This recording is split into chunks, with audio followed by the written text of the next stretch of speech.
उत्तर प्रदेश की deputy CM Keshav Prasad Maurya और Samajwadi party अध्यक्ष अखिलेश यादव के बीच जुबानी जंग किसी से छुपी नहीं है। हाल ही में अखिलेश यादव ने यह इशारा दिया था कि अगर भारतीय जनता पार्टी को 2024 के लोकसभा चुनाव में रोकने में विपक्ष कामयाब हो गया तो 2027 से पहले ही हम सत्ता में आ सकते उत्तर प्रदेश की। अब एक बार फिर से केशव प्रसाद मौर्य ने समाजवादी पार्टी की सत्ता में वापसी को लेकर बड़ा कटाक्ष किया। दोनों नेता, वैसे तो अखिलेश और केशव प्रसाद मौर्य दोनों नेता एक दूसरे पर जमकर पलटवार करते हैं। इस बीच केशव मौर्य ने एक बार फिर से सपा पर बड़ा निशाना साधा और कहा कि उनकी पार्टी का यूपी की सत्ता में आने का कोई भविष्य नहीं है, उन्हें पहले विपक्ष की भूमिका निभाना सीखना चाहिए।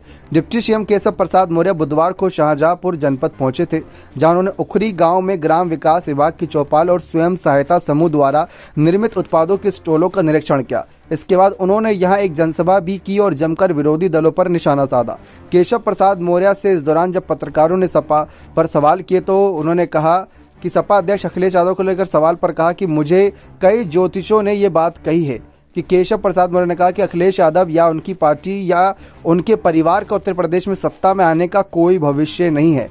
यानी कि वह समाजवादी पार्टी की कुंडली दिखवा कर लाए हैं पंडित को कि वह सत्ता में आ पाएगी या नहीं। तो उन्होंने कहा कि सपा की सत्ता में वापसी का कोई भविष्य नजर नहीं आ रहा, उनके लिए कोई अच्छा भविष्य नहीं है, इसलिए पहले वो विपक्ष की भूमिका निभाना सीख लें, फिर सत्ता के बारे में सोचें। शाहजहांपुर में जनता को संबोधित करते हुए डिप्टी सीएम ने अपनी सरकार के काम को भी गिनाना शुरू कर दिया और सपा कांग्रेस के बीच जो रार हुआ था मध्य प्रदेश विधानसभा चुनाव को लेकर, उस पर कहाँ निशाना साधने से चूकेंगे, तो उस पर भी उन्होंने खुलकर निशानेबाजी साधी, जिससे अखिलेश को शर्मसार ही होना पड़ेगा। क्योंकि अखिलेश का ये कहना कि अगर उन्हें पता होता कि ये जो गठबंधन बना है इंडिया अलायंस, अगर ये विधानसभा चुनाव के लिए नहीं है तो वह कभी भी उस गठबंधन का हिस्सा नहीं होते।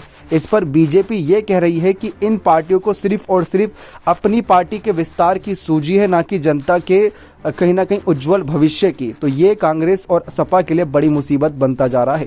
बने रहे चैनल के साथ, बहुत बहुत धन्यवाद।